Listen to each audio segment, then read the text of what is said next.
Assalamualaikum warahmatullahi wabarakatuh. Perkenalkan, saya Triana Yuniati dengan NIM F1C221041, Prodi Matematika, Fakultas Sains dan Teknologi Universitas Jambi. Di sini saya akan menjelaskan mengenai metabolisme. Metabolisme berasal dari bahasa Yunani yaitu metabolismos atau yang berarti perubahan. Adalah seluruh reaksi biokimia yang bertujuan untuk mempertahankan kehidupan yang terjadi di dalam suatu organisme. Secara umum, metabolisme memiliki dua arah lintasan reaksi kimia organik, yaitu anabolisme dan katabolisme. Anabolisme yaitu reaksi yang memerlukan energi untuk menyusun atau sintesis senyawa organik seperti protein, karbohidrat, lipid, dan asam nukleat dari molekul-molekul tertentu. Katabolisme yaitu reaksi untuk menghasilkan energi dengan cara mengurangi senyawa organik seperti pemecah glukosa menjadi pirufat oleh proses respirasi seluler.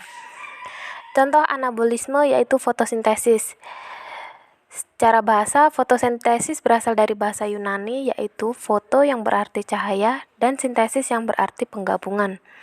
Proses fotosintesis terdiri dari dua rangkaian proses yang diklarifikasikan berdasarkan kebutuhan cahaya dan tempat terjadinya, yakni reaksi terang dan reaksi gelap. Reaksi terang adalah reaksi yang membutuhkan cahaya. Reaksi ini terjadi pada bagian tilakoid daun, tepatnya di grana. Pada reaksi terang terjadi proses fotolisis air atau pemecahan air dengan bantuan cahaya. Klorofil akan menyerap energi cahaya matahari, memecah air, menghasilkan oksigen, dan energi berupa ATP.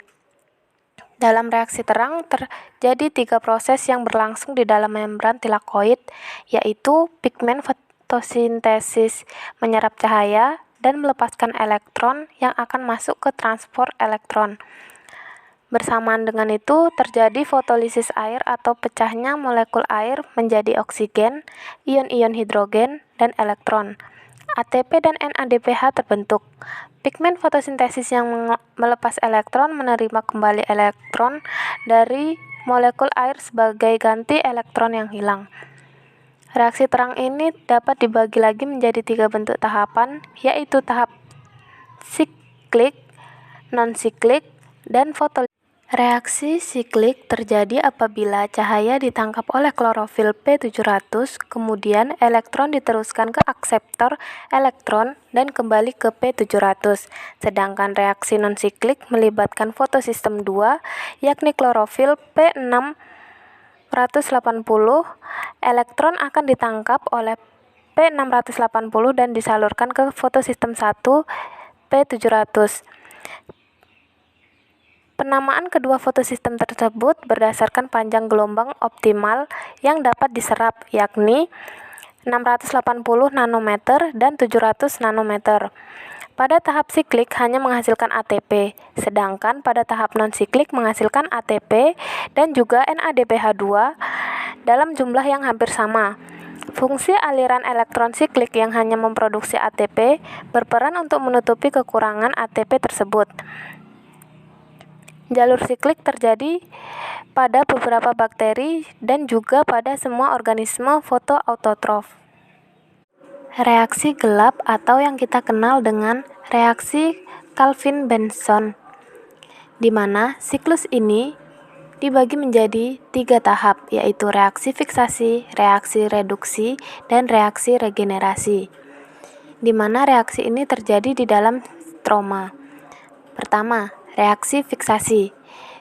Reaksi fiksasi di mana CO2 di luar diikat oleh RuBP memiliki 5 karbon dan CO2 memiliki 1 karbon. Maka terbentuklah senyawa C6 yang tidak stabil. Karena tidak stabil, maka langsung dipecah menjadi 3 PGA. Kedua, reduksi atau pengurangan biloks dengan cara menambahkan H+, di mana 3 PGA ditambahkan H+, yang diperoleh dari NADPH dari reaksi terang, maka akan diperoleh G3P atau fosfoglyceraldehida. Kemudian, sebagian dari 3 karbon PgAl ditambah PgAl akan bergabung membentuk glukosa, tetapi sebagian PgAl lagi akan dibentuk menjadi RUBP kembali yang disebut regenerasi. 2. Contoh katabolisme yaitu respirasi aerob. Respirasi aerob terjadi di dalam mitokondria, membutuhkan oksigen dan menghasilkan energi dalam jumlah yang lebih banyak daripada respirasi anaerob. Respirasi aerob terbagi menjadi beberapa tahap, yaitu glikolisis, dekarboksilasi oksidatif, siklus Krebs, dan transport elektron. Yang pertama yaitu glikolisis. Glikolisis adalah proses pemecahan glukosa menjadi 2 asam pirofat yang terjadi di sitoplasma dan menghasilkan 2 asam pirufat, 2 ATP, dan 2 NADH. Kedua, dekarboksilasi oksidatif, yakni perubahan asam pirufat menjadi asetil CoA. Tempat terjadinya di matriks mitokondria yang menghasilkan 2 asetil CoA, 2 NADH, dan 2 CO2. 3. Siklus Krebs. Siklus Krebs terjadi di matriks mitokondria menghasilkan 6 NADH, 4 CO2, 2 ATP, 2 FADH. Keempat, transport elektron. Pada transport elektron terjadi perubahan NADH dan FADH menjadi ATP. Transport elektron terjadi di krista mitokondria, menghasilkan 34 ATP dan 6 H2O. Pada transport elektron terjadi perubahan 1 NADH menjadi 3 ATP dan 1 FADH menjadi 2 ATP. NADH akan dipecah menjadi NAD plus H dan setiap pemecahan itu akan menghasilkan energi yang akan digunakan untuk mengikat ADP plus P menjadi ATP.